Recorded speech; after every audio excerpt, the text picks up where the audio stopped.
नमो नमः। आप सभी विद्यार्थियों का स्टूडेंट 247 पर स्वागत है। विद्यार्थियों, आज हम लोग संस्कृत व्याकरण का नदी शब्दरूप ट्रिकली, बस आप हमारे साथ बने रहें। 2 मिनट में हम लोग नदी शब्दरूप कैसे याद करते हैं, और इसे एक बार अगर आप याद कर लेते हैं तो इसे आजीवन आप याद रख सकते हैं।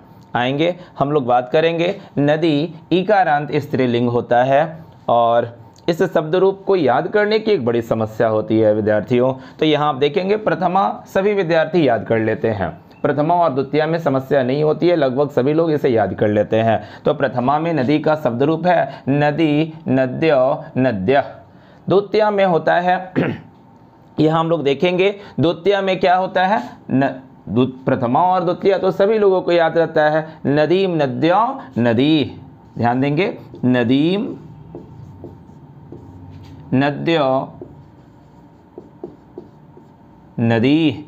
थोड़ा सा यहाँ पे अब ट्रिकली हम लोग यहाँ पे चलेंगे। यहाँ ट्रिक से हम लोग कैसे याद करते हैं, तो नदी शब्द रूप सबसे पहले हम एक वचन को याद करेंगे। एक वचन को याद करने के लिए एक ट्रिक है मया यह याह याम।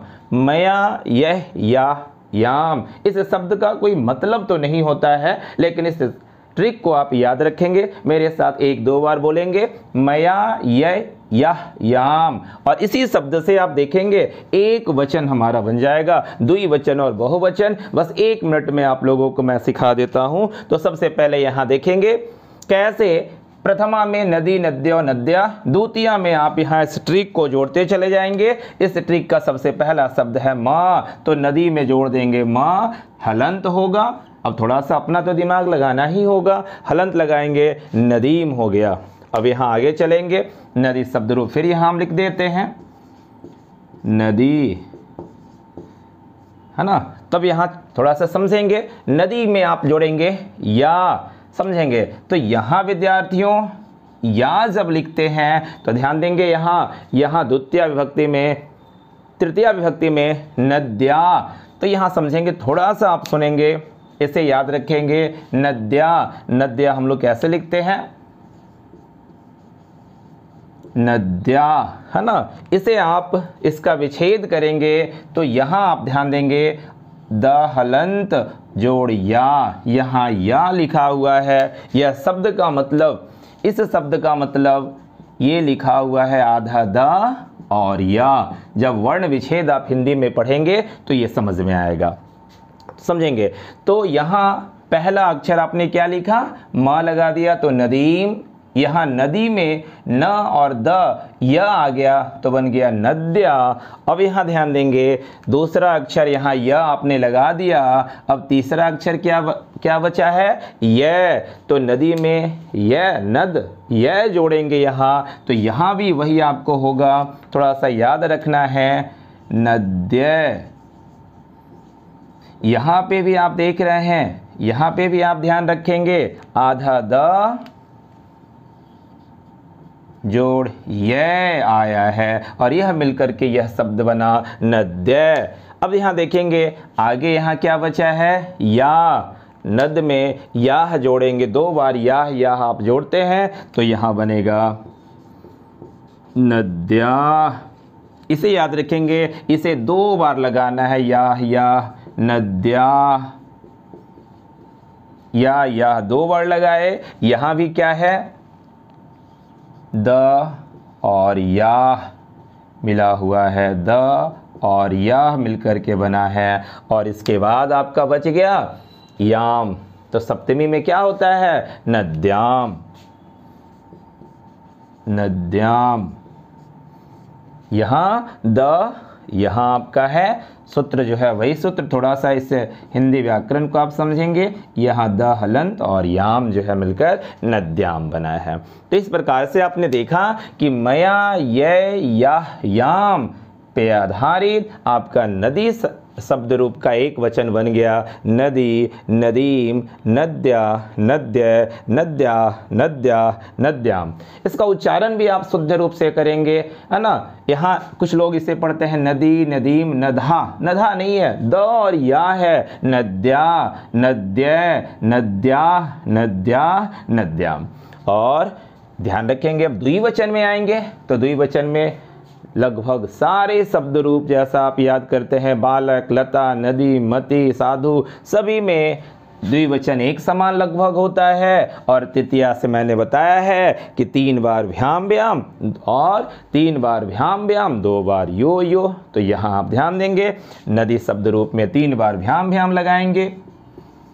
नदी नदी नदी, इसमें 3 बार क्या लगाएंगे? भ्याम भ्याम। तो नदी भ्याम नदी भ्याम नदी भ्याम नदी भ्याम, 3 बार भ्याम भ्याम 2 बार यो यो 2 बार यो यो। नद्यो नद्यो, यहाँ पे भी आप देखेंगे नद्योह जो है यहाँ आपका द हलंत और यो, यहाँ पे भी द हलंत और यो।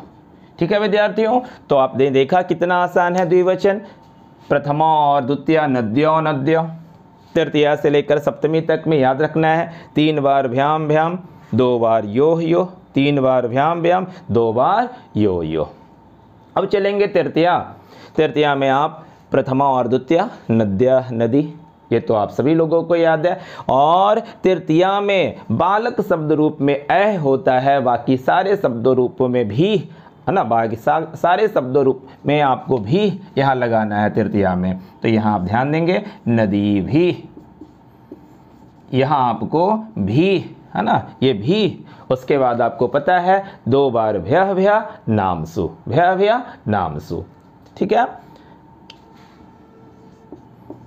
नदी लिख लेते हैं यहाँ पे, नदी नदी नदी। ध्यान देंगे तृतीया में ये सारे शब्दों रूप में बालक में केवल ऐ आता है, तो वहाँ आप कैह लगाते हैं, बाल कैह। बाकी सभी में आपका होगा भी। बाकी याद रखेंगे लता, नदी, मुनि, मति, साधु, सारे शब्दों रूप में यहाँ भी आपका होगा।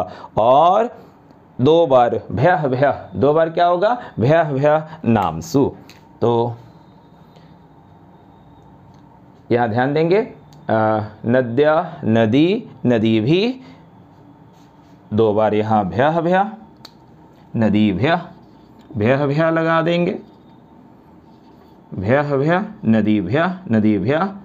नदी नाम नदीषु नदीषु, बस यही याद रखना है। तृतीया में बिल्कुल आसान है ना। 2 बार भ्यः भ्यः नामसु, भ्यः भ्यः नामसु। यहाँ आपका बालक में केवल कैह, बाकी सभी में तृतीया में भी होता है। तो इस प्रकार से नदी शब्द रूप बनकर आपके सामने तैयार है। और जितने भी दुनिया के इकारांत स्त्रीलिंग होंगे वो सभी नदी के समान चलेंगे। यहाँ जैसे याद रखेंगे गौरी, गौरी, पार्वती, कुमारी, नारी, जननी, दासी, नगरी, पत्नी, महिषी, महिषी का मतलब होता है रानी, पृथ्वी, पुत्री, तरी, तरी का मतलब नाव, रजनी, भगनी, देवी इत्यादि इकारांत जितने स्त्रीलिंग होंगे वो सभी नदी के समान चलेंगे। केवल आपको यहाँ ध्यान रखना है सूत्र। तो सूत्र याद हो गया। एक वचन के लिए मया, यह, या, याम। द्विवचन के लिए 3 बार भ्याम भ्याम, 2 बार यो यो। और बहुवचन के लिए तृतीया में भी 2 बार भ्यः भ्यः नामसु, भ्यः भ्यः नामसु। ठीक है विद्यार्थियों, बहुत जल्द हम लोग मिलते हैं मति और साधु और ऐसे कई शब्द रूप लेकर। तब तक धन्यवाद।